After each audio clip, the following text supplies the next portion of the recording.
dan wawasan Nusantara, menyatukan daratan dan lautan, keberagaman dan cita-cita luhur. Di persimpangan dunia, geopolitik membentuk kita. Ketahanan negara bukan hanya dari militer, tapi juga teguhan hati rakyat, adaptasi dan gotong royong. Saya Nurpia dengan NIM H062419, mahasiswa program studi pendidikan MIPA. Dengan video ini, mari kita dengarkan suara rakyat, sumber kekuatan sejati. Bersama kita wujudkan Indonesia yang berkedaulatan, mandiri, dan kepribadian. Menurut Anda, bagaimana Indonesia dilihat di era global ini? Kita harus pintar mengelola dan memakai sumber daya alam yang ada di Indonesia. Karena memang sumber daya alam yang ada di Indonesia sangat banyak dari Sabang sampai Merauke untuk bisa bersaing dengan negara-negara yang lain. Manfaatnya yaitu kita bisa belanja atau menjual barang lebih gampang, akan tetapi kita harus berhati-hati dalam penipuan online. Kita harus sering-sering berinteraksi dan saling menghormati, tidak mudah terpancing isu sara. Di era global saat ini, kita masih menghadapi tantangan seperti korupsi dan kesenjangan sosial. Kurangnya keunggulan inovasi dan teknologi. Menurut Anda, bagaimana cara pandang kita sebagai Indonesia terhadap diri dan lingkungannya?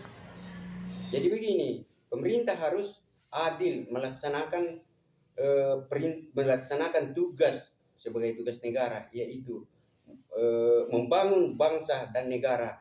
Jangan cuma di desa, jangan cuma di kota, tapi di desa pun harus dibangun supaya timbul keadilan. Karena kita berdasar pada Pancasila, Undang-Undang Dasar, dan Bhinneka Tunggal Ika. Kita harus berhenti merusak lingkungan, jangan buang sampah sembarangan. Pemerintah harus membantu mengembangkan produk unggulan setiap daerah.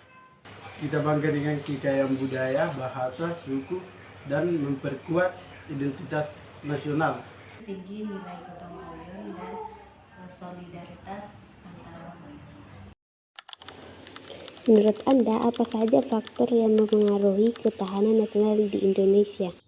Begini, itu kita harus pintar menjaga lingkungan. Menjaga lingkungan kita harus pintar-pintar. Kemudian kita harus pintar juga memisahkan mana yang benar dan mana yang salah.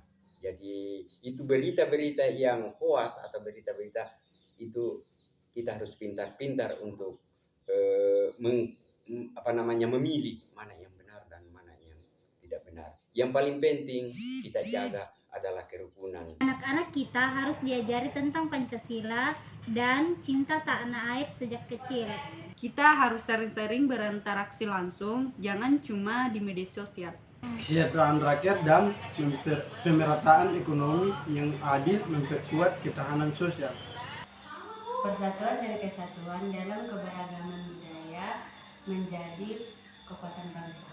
Dari beragam suara kita dengar gambaran jelas bahwa masyarakat memiliki harapan dan pemahaman yang mendalam tentang wawasan Nusantara, geopolitik, dan ketahanan bangsa. Meski berbeda sudut pandang, benang merah adalah cinta akan Indonesia dan keinginan untuk melihat maju. Mari kita jadikan video ini sebagai bekal berharga untuk terus membangun dan memperkuat negeri.